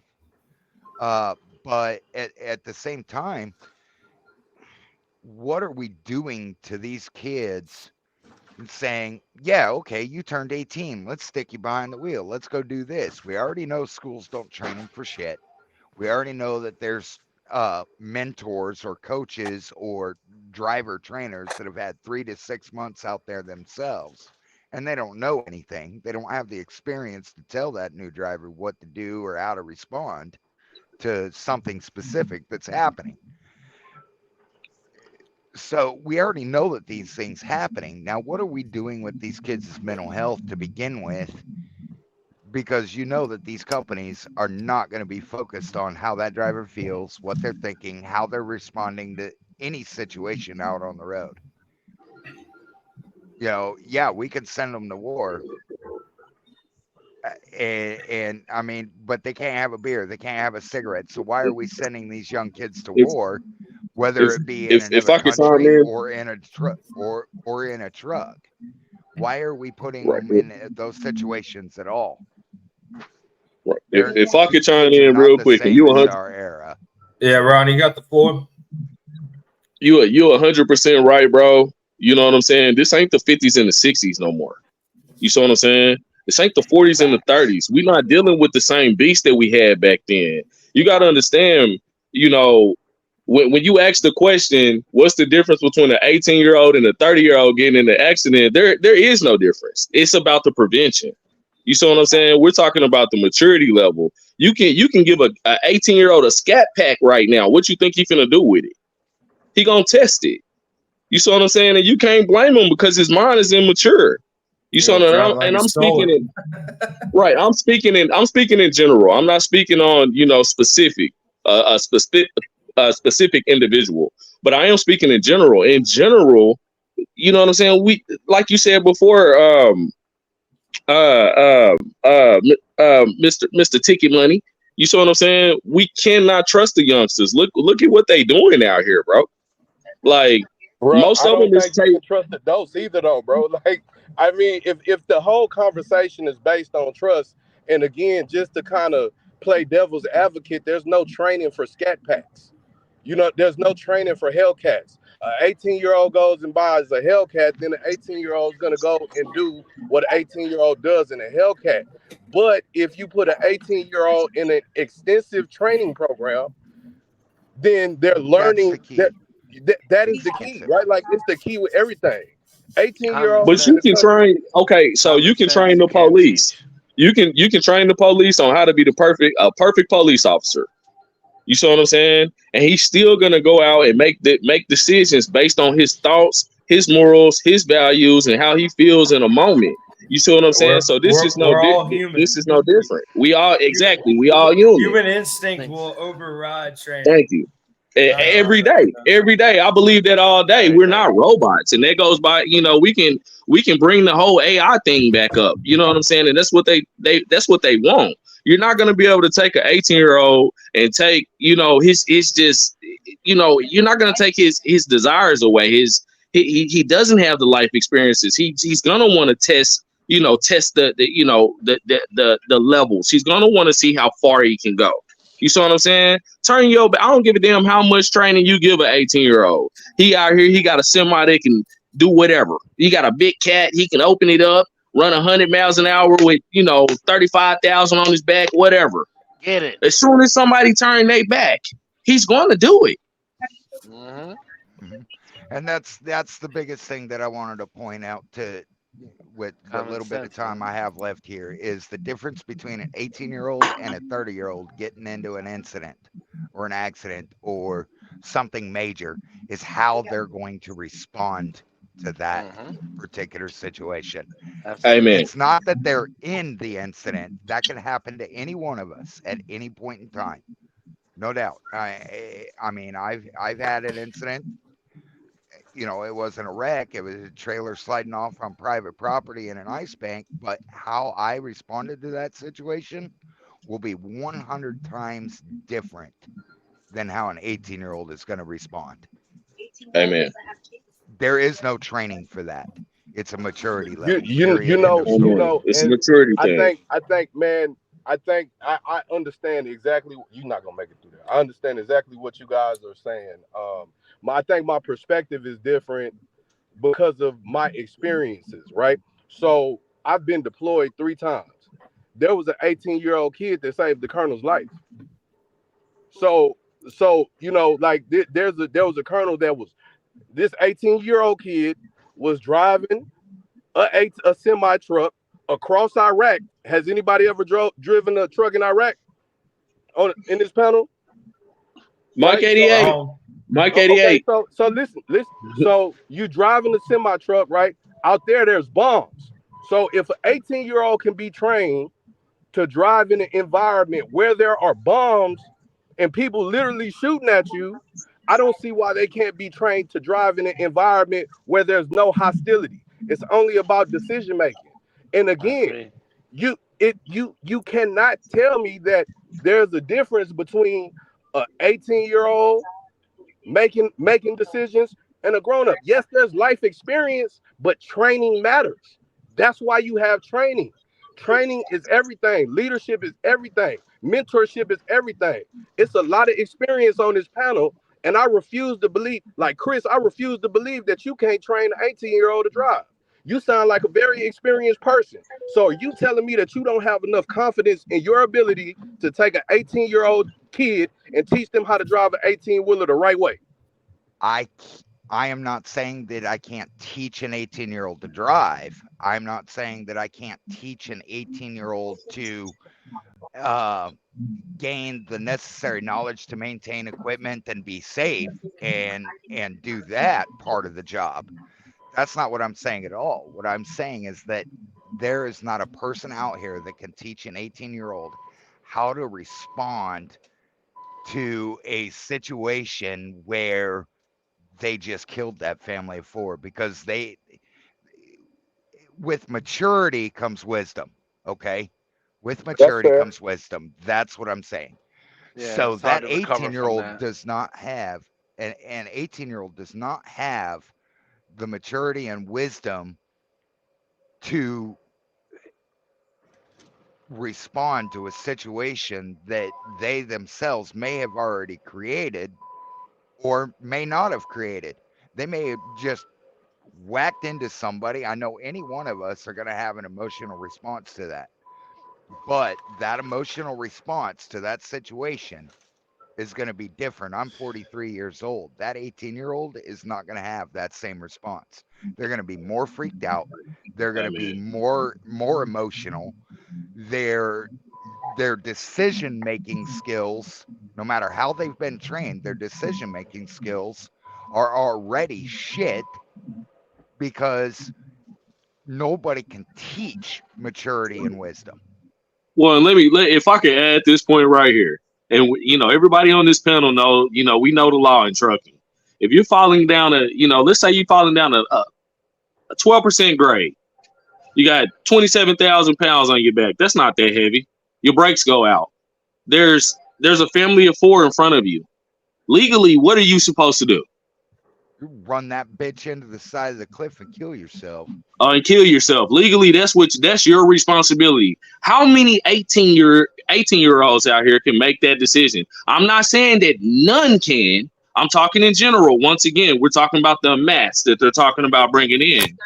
How It'd many be hard people, how for many of them out here in a split second can make that decision and choose to let that family of five live at I don't 18 think years old? there's many, but I don't think there's a lot of grown folks that can do that either, bro. Like that's what I'm saying.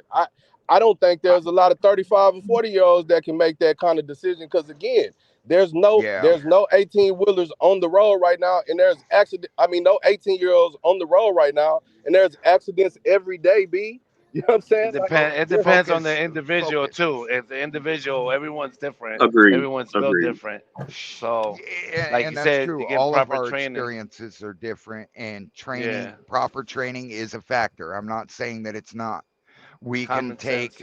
we could take an 18-year-old and send them to boot camp for 9 weeks and say, here's your rifle and here's the line. Okay. We could put an 18-year-old in a truck and we could teach them in 9 weeks. This is how you back up. This is how you bump a dock. This is how you check your tires. This is what you do. But what we cannot teach is maturity and wisdom to respond to a situation out on these roads. And we all out here, anybody with any more than even a year of experience, 2 years of experience even, can say the same thing. You cannot teach somebody how to respond to a situation, but what we have seen in our lifetimes, I'm like I said, I'm 43 years old. How many accidents do you think I've seen? How many accidents do you think I've been involved in? Things of that nature. That maturity and wisdom will make a difference and a huge impact on an 18-year-old getting out into the road I agree. versus a I agree fully. 40-year-old. Maturity That's and the wisdom are only gained thing through experience, though. And if you're not giving them an opportunity to get the experience, they can't gain the maturity, right? You're gonna take it. A 18-year-old that has never driven is the same as a 21-year-old that's never drove, right? Like you don't get the experience until you're out there. True. And That's the most of only way these, you're gonna get it, right? If experience, maturity, and wisdom is the factor, how do you get that without driving? I think the only thing is though, I experience agree with driving. your point, but I agree with your point 10, 20 years ago, man. We dealing with a new beast nowadays. You hear me? Yeah, You can't Bro, even it's the I majority of them put out absolutely here, you that can't licensed. get them 18-year-old, to go get bro. a job at Wendy's. I just stopped putting kids in the army 2 years ago, bro. Like I know exactly what we dealing with. I know exactly what we dealing with, bro. Like I to the point to where I worked in high schools across Texas. I have relationships with teachers. I talk to these educators on a daily basis. So, bro, I know exactly what we dealing with. But So without it, if the thing is if it's about experience, bro, you won't get it unless you teach them. A it's 18-year-old dude that's never drove a truck, or 18-year-old young lady, because I know everybody do everything these days, and a 30-year-old person that's never drove a truck, neither one of them are gonna know how to react in certain situations because they've never been in it. Yeah, but their but you're still maturity level, it's thank not you. about The experience. maturity. It's not It look about like chains in there. experience. Anybody can gain experience. We can give anybody an opportunity to gain experience. What we cannot give them an opportunity to do at the age of 18 is have a different level of maturity. So the rule was That's before that fair. it was 20. Let's focus on this. The rule was before, and in most states still currently is 21 to drive interstate. The maturity level between an 18-year-old and a 21-year-old are different. That's very fair, bro. There is 3 years of maturity there that's different. So Yeah. that's the only reason that I'm against it is that maturity level. Let them work their way up to the 21, doing the local, regional, There you the go. track record. Intrastate. Right. Yeah, Intrastate, Right. I can agree with. In state driving, keep them close to home, keep the reins on. Now they've got 3 years of experience driving a 150-mile radius or even a 200-mile radius. yep, Yeah, I yep. agree, and Now that I'm falls okay. under training. That falls under training. Yeah. And now Well, they've hey gained guys. maturity. Hey guys. So I don't know if y'all noticed, Rob had to jump off. Yeah. I have to jump off myself. But great having y'all on tonight. If any of y'all have any closing comments, now's the time to say your piece. We're coming up on 2 hours. So Jose, anything, brother? Hey, I just wanted to say, everyone stay safe out there. It's going to get better.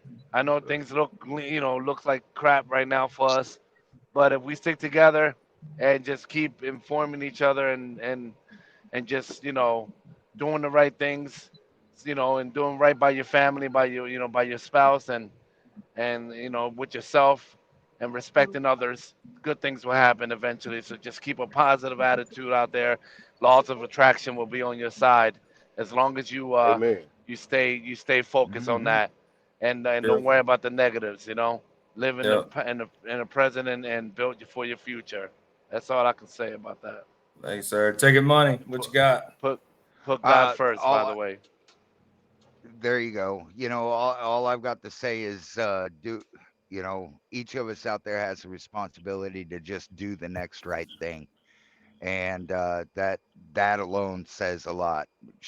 It couples everything about respect and loving each other and taking care of each other out here on the roads, as well as taking care of our families, because you know that camaraderie that we experience out there on the roads, you'll find me in the party row.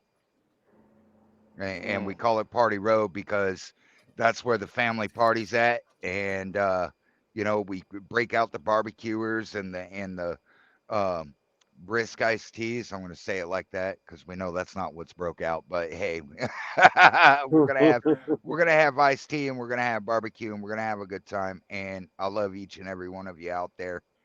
Same here, Brokers brother. too sometimes. But no matter what disputes or even Amen. disagreements we have out there, you know, I know we each have our own experiences, and we can actually grow from each other's experiences if we just listen and share them. Absolutely. Absolutely. So just Amen Mr. do to the that. next right thing. Mr. Hey Dez, any man, closing comments? man, dope ass conversation, man. It's always a blessing, man, when you can get together with like-minded people, share perspectives, you know, listen and try to understand everybody, bro, and just do the things to try to push the industry forward.